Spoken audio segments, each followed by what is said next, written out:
Hello everyone, जय श्री महाकाल। मैं self खुशी और आप सभी का खुशी की दुनिया में स्वागत है। और ये है हमारा लेक्चर नंबर 10 जिसमें हम पढ़ रहे हैं हिस्ट्री। मैं आपको इन शॉर्ट बता दूं कि हम मेंस का पेपर 1 पार्ट ए का यूनिट नंबर 3 पढ़ रहे हैं। जिन लोगों को अगर नहीं पता है कि मेंस में किस तरह से पेपर होते हैं, पेपर्स के कितने पार्ट होते हैं, तो एक बार सिलेबस देख लें। तो हम पेपर 1 पार्ट ए का यूनिट नंबर 3 पढ़ रहे हैं जो कि इंडियन हिस्ट्री से है। और उसका जो हम टॉपिक अभी हमारा चल रहा है वो है हमारा रिवोल्ट का। तो रिवोल्ट में हमने क्या क्या कवर कर लिया है? हमने ट्राइबल रिवोल्ट कवर कर लिया, हमने पीजेंट रिवोल्ट को कवर कर लिया है, हमने मिलिट्री रिवोल्ट कवर कर लिया है, हमने सिविलियन रिवोल्ट कवर कर लिया है, और अभी हम 1857 का रिवोल्ट पढ़ रहे हैं। ठीक है, तो 1857 के रिवोल्ट में भी हमने क्या क्या चीज़ें पढ़ ली है। तो सबसे पहले तो अगर मैं आपको बताऊं तो हमने इंट्रो पढ़ लिया है कि 1857 का रिवोल्ट का जो प्रस्तावना अगर हम किस तरह से लिख सकते हैं, या फिर हम क्या है 1857 का रिवोल्ट किस तरह हुआ, मतलब एक इन शॉर्ट इंट्रोडक्शन में हमने देख लिया। उसके बाद उसके क्या क्या कारण रहे हैं, कॉजेज देख लिया। 1857 का रिवोल्ट ऑर्गेनाइज्ड था या नहीं था, हमने वो भी देख लिया। उसी के साथ साथ हमने देखा कि बिगनिंग ऑफ रिवोल्ट किस तरह से शुरुआत हुई थी रिवोल्ट की, हमने वो भी देख लिया। ठीक है, तो इतनी चीज़ें हमने क्या कर ली, इतनी चीज़ें हमने 4 चीज़ें हमने देख लिए, पढ़ लिए। ठीक है, समझ लिए कि हाँ किस तरह से चीज़ें हुई थी। अब जो आज का हमारा टॉपिक होने वाला है वो है हमारा reasons for the failure of the revolution of 1857, 1857 की क्रांति की असफलता के कारण। आज हमको ये पढ़ना है कि हमने जो है हमारा 1857 का रिवोल्ट इतना ऑर्गेनाइज्ड तरीके से प्लान करा था, उसके बाद भी क्यों ये रिवोल्ट सक्सेस होने की बजाय फेल हो गया। ठीक है, ये हमको आज डिस्कस करना है। तो चलिए डिस्कस करते हैं। तो अगर हम रीजंस लिखे फेलियर के, तो हमें सबसे पहले ना कुछ पॉइंट्स लिखने होंगे। देखो, सबसे पहले हमने जितना 1857 का रिवोल्ट अभी तक समझा है, पढ़ा है, उसके हिसाब से हम कितने पॉइंट लिख सकते हैं, पहले सोचने का, थिंक करने का ट्राई करो। ठीक है, कि हम कितने पॉइंट्स लिख सकते हैं। तो अगर मैं सोचने का भी ट्राई करूँ, तो जैसे कि पहला हमारा पॉइंट क्या हो जाएगा कि जो हमारा तय टाइम था, तय समय था, जिस दिन हमारी क्रांति होने वाली थी, हमने जो 31 मई 1857 सोच रखा था कि इस दिन हमारा जो है वो रिवोल्ट होगा, बट वो 10 मई को ही शुरू हो गया। ठीक है, तो समय से पहले शुरुआत। ठीक है, एक ये रीजन हम लिख सकते हैं। उसके बाद अगर हम दूसरा रीजन सोचे कि क्या होगा, तो दूसरा हम लिख सकते हैं लेक ऑफ रिसोर्सेस। ठीक है, यानी हमारे पास जो संसाधन थे, रिसोर्सेस थे, उनकी कमी थी।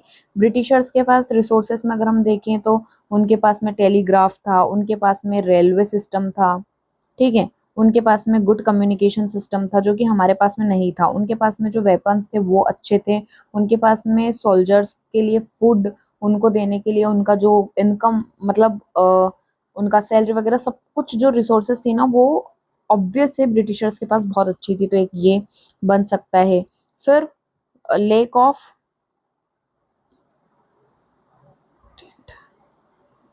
लीडर। ठीक है, मतलब अच्छे लीडर का क्या था, अभाव था। ठीक है, अच्छे लीडर नहीं थे। अच्छे लीडर नहीं थे से हम, मेरा क्या मतलब है, देखो लीडर तो बहुत अच्छे अच्छे थे, जैसे कि रानी झांसी की रानी। ठीक है, मतलब रानी लक्ष्मीबाई, है ना, नाना साहेब, उसी के साथ में तात्या टोपे।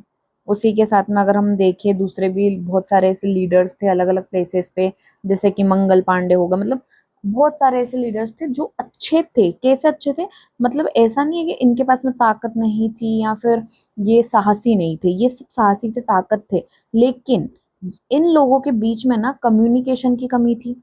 ये एक दूसरे से कम्युनिकेट नहीं कर पा रहे थे। ब्रिटिशर्स की तुलना में जो ब्रिटिशर्स सप्रेस करने के लिए जो चीज़ें प्लान करते थे, जो टेक्निक्स का उपयोग करते थे, हमारे लीडर्स वैसी टेक्निक का उपयोग नहीं कर पाते थे। सब साहसी तो थे बट एक्सपीरियंस्ड नहीं थे। ठीक है, ब्रिटिशर्स तो ऑब्वियस इतने सारे मतलब दूसरी जगहों पर भी, इंडिया को छोड़कर भी दूसरी जगहों पर भी वो शासन कर रहे थे। उनको नॉलेज था, उनको क्या था, एक्सपीरियंस था। बट हमारे वाले लीडर को ना एक्सपीरियंस की कमी थी। ठीक है, कि किस तरह से हम एकजुट होकर और किस तरह से लड़े। उसके बाद अगर फोर्थ चीज सोचूं मैं तो ये रीजनल ही रह गया। अब देखो मैंने आपको इतनी बार बताया कि पैन इंडिया में 1857 का रिवोल्ट हुआ पैन इंडिया में, तो देखो उसका क्या मतलब था हमारा, मैं बताती हूँ। सबसे पहले तो जब ये रिवोल्ट स्टार्ट होने वाला था उससे पहले जब मैंने आपको बताया था कि जो भी भिक्षु फकीर और एज अ बैगर बनकर या फिर मतलब एज अ फकीर मौलवी बनकर जो जगह जगह जा जाकर और प्रचार कर रहे थे रिवोल्ट का और तारीख बता रहे थे 31st, ठीक है, तो वो पूरे देश में घूमे, बहुत सारे लोगों ने उनका साथ दिया। बट हुआ क्या कि जब ये समय से पहले ही शुरू हो गया ना ये रिवोल्ट, तो उस टाइम पे क्या हुआ कि पूरा इंडिया एक साथ नहीं वो रिवोल्ट को कर पाया, ठीक है। जैसे कि अगर हम बात करते हैं तो हमारा सिंध वाला एरिया हो गया, नेपाल वाला एरिया हो गया, कश्मीर हो गया हमारा, या फिर हम देखें तो हमारा साउथ इंडिया हो गया, हमारा नॉर्थ ईस्ट इंडिया हो गया। इन सारी प्लेसेस पे तो रिवोल्ट चालू हो ही नहीं पाया था, ठीक है, मतलब कम्युनिकेट ही नहीं कर पाए थे हम। क्योंकि हमारा रिवोल्ट कैसे मंगल पांडे ने, जैसे बैरकपुर बंगाल में मंगल पांडे ने शुरुआत कर दी थी।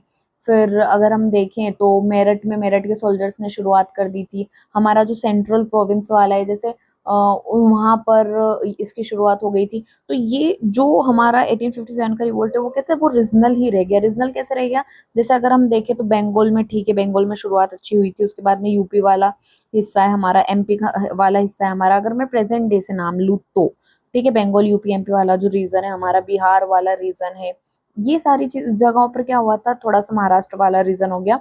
यहाँ पर हमारा जो 1857 का रिवोल्ट है वो बहुत अच्छे से हुआ था दिल्ली में। बट बहुत सारी ऐसी प्लेसेस थी जहां पर रिवोल्ट हुआ ही नहीं, ठीक है, तो एक ये रीजन हो सकता है, ठीक है, रीजनल रीजन हो सकता है एक हमारा फोर्थ। उसके साथ साथ हम और क्या रीजन दे सकते हैं, सोचिए आप खुद, मतलब सोच के और लिखने का ट्राई करिए, ठीक है। ठीक है, तो मेरे माइंड में अभी इतने रीजन आए हैं फटाफट से, तो मैंने वो आपको बता दिए हैं। अब हम पढ़ते हैं। फर्स्ट है, क्रांति का नियत समय से पूर्व प्रारंभ होना, commencement of the revolution before the scheduled time, ठीक है। कमेंसमेंट यानी प्रारंभ होना, ठीक है, तो रिवॉल्यूशन पहले ही चालू हो गया था शेड्यूल टाइम के।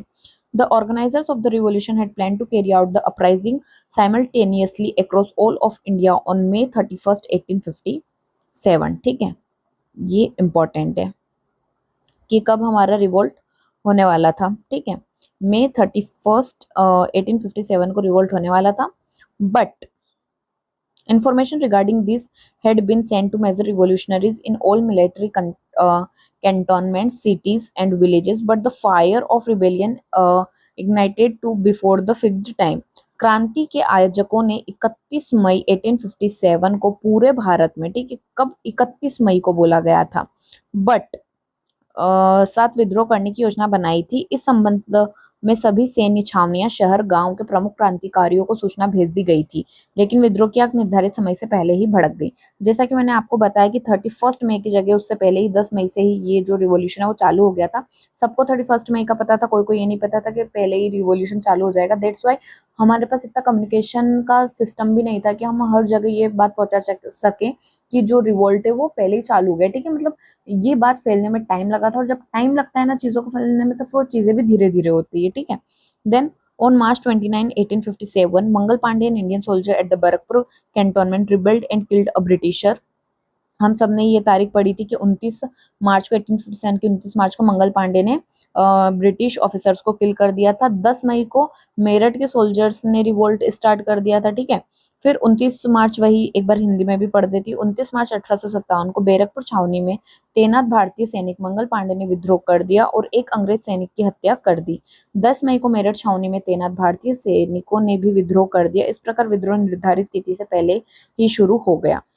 देखो ये जो चीज है ना मंगल पांडे वाली, वो मैं कल के लेक्चर में आपको बहुत अच्छे से समझा चुकी हूँ। उसके बाद मेरठ छावनी में 10 मई को क्यों शुरू हुआ था रिवोल्ट, वो भी मैं कल के लेक्चर में आपको अच्छे से समझा चुकी हूँ। As a result the British successfully suppressed the revolt. Had the revolution started simultaneously throughout India on the fixed date, it would not have been possible for the European soldier to suppress the uprising. परिणाम स्वरूप अंग्रेजों ने विद्रोह को सफलतापूर्वक दबा दिया। यदि क्रांति निर्धारित तिथि पर पूरे भारत में एक साथ शुरू हो जाती तो यूरोपीय सैनिकों के लिए विद्रोह को दबाना संभव नहीं होता, ठीक है। फिर Mallison and Wilson are of the opinion that because the revolution exploded suddenly and before the scheduled date, the British Empire in India was saved from extinction. ठीक है, यानी मेलेसन और विल्सन ने क्या बोला, उनका क्या मानना था, चूंकि क्रांति अचानक और निर्धारित तिथि से पहले भड़क उठी, ठीक है, इसलिए भारत में ब्रिटिश साम्राज्य के समाप्त होने से बच गया, वरना ऑब्वियस है अगर एक साथ होती ना पूरे भारत में, अगर एक साथ होता रिवॉल्यूशन स्टार्ट, तो जरूर ब्रिटिश साम्राज्य को हम हरा पाते। अगला पॉइंट है local nature of the uprising, विप्लव का स्थानीय स्वरूप। इसका क्या मतलब है, the revolution of 1857 remained limited to a specific region. ठीक है, आप इसकी जगह ये भी लिख सकते हो रीजनल या फिर extend up to limited area. ठीक है, मतलब अपनी लैंग्वेज में लिखो। ठीक है, तो limited specific region, the fire of rebellion did not spread south of the Narmada, the southern part of India remained completely peaceful although the first explosion of the revolution occurred in Bengal, that region also remained untouched by the flames of the revolution। 1857 की क्रांति एक विशेष क्षेत्र तक ही सीमित रही, विद्रोह की लपेट नर्मदा के दक्षिण में नहीं फैली। ठीक है, हमारा जो ये एमपी है और ठीक है, एमपी और एमपी से जैसे नर्मदा रिवर जा रही है, तो नर्मदा के नीचे वाला जो हिस्सा है ना, यहाँ पर ज्यादा नहीं अच्छे से रिवोल्ट फैल सका। ठीक है, और यहाँ तक कि पूरे दक्षिण भारत में तो शांति ही बनी रही, पीसफुली था, मतलब वहां तो रिवोल्ट हुए ही नहीं। यद्यपि क्रांति का पहला विस्फोट बंगाल में हुआ, फिर भी वह क्षेत्र क्रांति की आग से अछूता रहा। यानी क्या हुआ कि बंगाल में मैंने आपको बताया कि मंगल पांडे ने सबसे पहले ब्रिटिश ऑफिसर को किल करा था, बट जैसे ही मंगल पांडे ने वहां किल करा, उसके बाद वहां पर कोई भी ऐसा रिवोल्ट हुआ ही नहीं। उसके बाद वहां पर कोई घटना घटित नहीं हुई, और मेरठ की छावनी से जो सोल्जर्स थे उन्होंने चालू कर दिया, और वहां पे ठीक है, वहां पे फिर लंबे समय तक रिवोल्ट चालू रहा, बट बंगाल में चालू रहा ही नहीं। इसलिए हम मेरठ का जो 10 मई को हुआ था ना, उसको इनिशियल डेट मानते हैं। Thus, the revolution could not take the form of an all India movement. The entire population of the country did not participate, and the fire of rebellion did not spread to all parts of the country. Kashmir, Punjab, Sindh, Nepal, most of Rajasthan, and the whole of South India were not affected. The revolt remained limited to Bihar, Awadh, Rohilkhand, Delhi and the surrounding reason. मतलब इसमें क्या लिखा है, इस प्रकार क्रांति एक अखिल भारतीय आंदोलन का रूप नहीं ले सकी। ठीक है, यानी पूरे इंडिया में ऑल इंडिया मूवमेंट नहीं बन सकी ये क्रांति, क्योंकि ये निर्धारित समय से पूर्व हो गई थी और सिर्फ लिमिटेड रीजन तक ही थी। देश की संपूर्ण आबादी ने इसमें भाग नहीं लिया, और विद्रोह की आग देश के सभी हिस्सों में नहीं फैली। कश्मीर, पंजाब, सिंध, नेपाल, राजस्थान का अधिकांश भाग और पूरा दक्षिण भारत इससे अछूता रहा, यानी इन प्लेसेस पे तो रिवोल्ट हुए ही नहीं। विद्रोह बिहार, अवध, रोहिलखंड, दिल्ली और आसपास के क्षेत्रों तक ही सीमित रह गया। ठीक है, कहाँ कहाँ सीमित रह गया, हमारा जो सेंट्रल इंडिया सेंट्रल प्रोविंस है वहां तक ही सीमित रह गया। नेक्स्ट है, क्रांति में सभी वर्गों के लोगों ने सहभागिता नहीं की। People of all sections did not participate in the revolution. देखो, हम सभी जानते हैं कि हमारे इंडिया में अलग अलग क्लासेस है, अलग अलग वर्ग के लोग हैं, तो हर वर्ग के लोगों ने पार्टिसिपेट नहीं करा था। क्रांति की सफलता के लिए आवश्यक था कि सभी वर्गों के लोग इसमें भाग लें। निसंदेह भारतीय रियासतों के कई शासकों, सरदारों, जमींदारों, सैनिकों और किसानों ने इसमें भाग लिया। हम क्या चाहते थे क्रांति को सफल बनाने के लिए, कि सभी क्लास के लोग, यानी हर एक इंसान, यानी जैसे कि शासकों ने, सरदारों ने, जमींदारों ने, सैनिकों ने और किसानों ने पार्टिसिपेट कराना, उसी तरह दूसरे जो कम्युनिटी के लोग थे उनको भी पार्टिसिपेट करना चाहिए था, बट उन्होंने नहीं करा। ठीक है, हालांकि भारतीयों का एक बहुत बड़ा हिस्सा या तो तटस्थ रहा, यानी न्यूट्रल रहा, या फिर उन्होंने अंग्रेजों को महत्वपूर्ण सहायता प्रदान की। जैसे कि मान लो सरदार, जमींदार, सैनिक, किसान, इनने तो पार्टिसिपेट करा, बट किसने पार्टिसिपेट नहीं करा, जैसे कि हमारे सिंध के जो लोग थे, सिख थे, ठीक है, फिर गुरखास थे, अफगान्स थे, इन लोगों ने पार्टिसिपेट करा ही नहीं था। सिंधियास थे, ठीक है, सिंधियास एक बहुत बड़ी कम्युनिटी थी, बट वो किसके साथ थे, वो थे हमारे ब्रिटिशर्स के साथ। ठीक है, एक ब्रिटिश ऑफिसर है जिनका ये स्टेटमेंट है कि अगर सिंधिया इस रिवोल्ट में इंडियन का साथ दे देते तो ब्रिटिशर्स को अपना बैग पैक करके घर जाना पड़ता। ठीक है, मतलब इतना मैटर करता था सिंधियास का उनके साथ होना। ठीक है, तो जैसे कि यहाँ पर लिखा है, Sikh, Gurkhas and Afghans remain loyal to the British.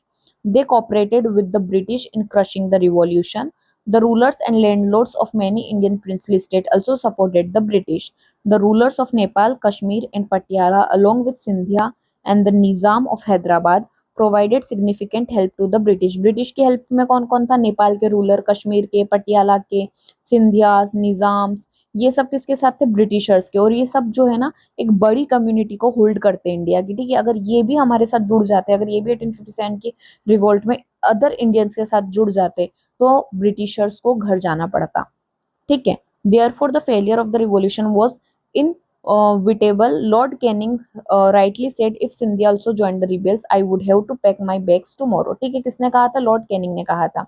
Sikh, Gorkha और अफगान ब्रिटिशों के प्रति वफादार बने रहे. उन्होंने क्रांति को कुचलने में अंग्रेजों का सहयोग किया. कई भारतीय रियासतों के शासकों और जमींदारों ने भी अंग्रेजों का समर्थन किया. नेपाल, कश्मीर, पटियाला शासकों ने सिंधिया और निजाम के साथ मिलकर क्रांति को दबाने में अंग्रेजों को महत्वपूर्ण सहायता प्रदान की. इसलिए क्रांति की विफलता अपरिहार्य थी. लॉर्ड कैनिंग ने सही कहा था, अगर सिंधिया भी विद्रोहियों से मिल जाते तो मुझे कल ही अपना बोरिया बिस्तर बांधना पड़ता.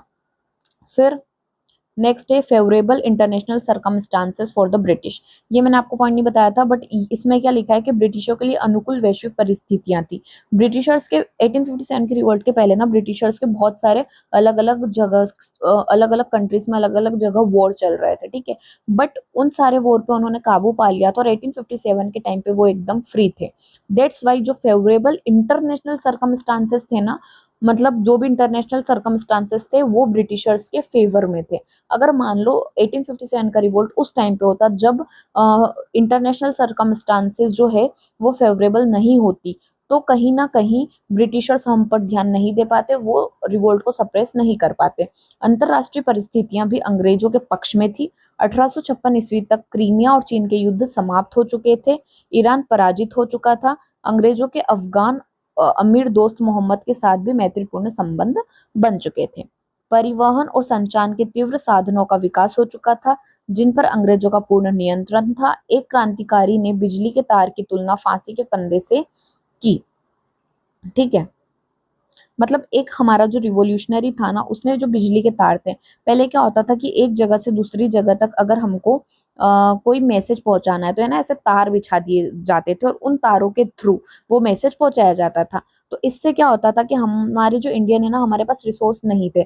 हमारे इंडियन को अगर मेरठ से दिल्ली भी जाना है ना तो उनको पैदल चलकर जाना होता था, लेकिन ब्रिटिशर्स को जो है ना वो रेल के थ्रू वो चले जाते थे तो वो जल्दी पहुंचते थे. हमारे यहाँ पर मैसेज पहुंचाने के तरीके नहीं थे, लोग चल के और जाते और मैसेज पहुंचाते थे. बट वहीं ब्रिटिशर्स के पास तार का सिस्टम था, तो जब तक हमारे लोग पहुंचते ना उससे पहले तो उनका मैसेज वहां तक पहुंच जाता था. दैट्स वाई एक रिवोल्यूशनरी ने जो बिजली के तार है उनको फांसी का फंदा कहा था. फिर उसके बाद आता है लेक ऑफ कॉम्पिटेंट लीडरशिप, योग्य नेतृत्व का अभाव. ठीक है, the most primary reason for the failure of the revolt was the lack of competent leadership, यानी असफलता का सबसे महत्वपूर्ण कारण था सक्षम नेतृत्व की कमी. विद्रोही नेता एकजुट होकर विद्रोहियों का नेतृत्व करने में असफल रहे. विद्रोह के प्रमुख नेता अपनी अपनी इच्छाओं के अनुसार अपने अपने राज्यों की रक्षा में व्यस्त थे. वे किसी निश्चित योजना के अनुसार मिलकर कार्य नहीं कर सके. उनमें वीरता और साहस की भावना अवश्य थी, लेकिन एक सक्षम सेनापति के गुण उनमें अनुपस्थित थे. They could not work together based on any definite plan. They possessed feelings of bravery and valor but lacked the qualities of a competent general. This fact becomes clear from the military campaigns conducted at places like Delhi, Kanpur, Jhansi, Gwalior. For example, Bahadur Shah did not make any effort to stop the British army coming to at Delhi at the outskirts. This was a massive mistake of Bahadur Shah's part. इसका मतलब क्या हुआ? दिल्ली, कानपुर, झांसी, ग्वालियर आदि स्थानों पर चलाए गए सैन्य अभियान यह तथ्य स्पष्ट हो जाता है.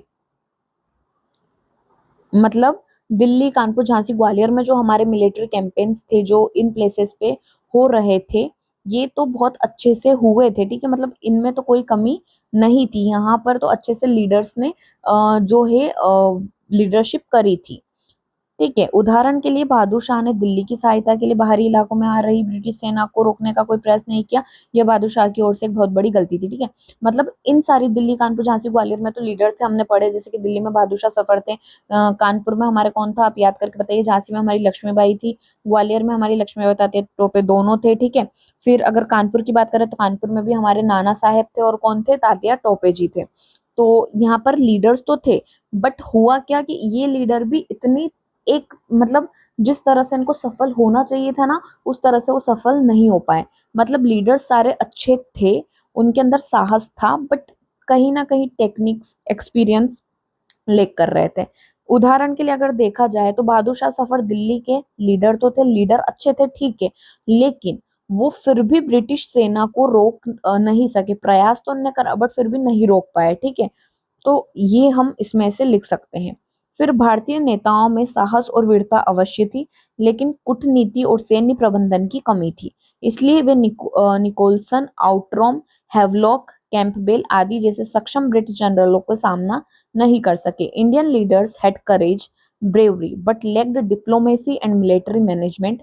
Therefore, they could not withstand the skilled British generals like Nicholson, Outram, Havelock और कैंपबेल।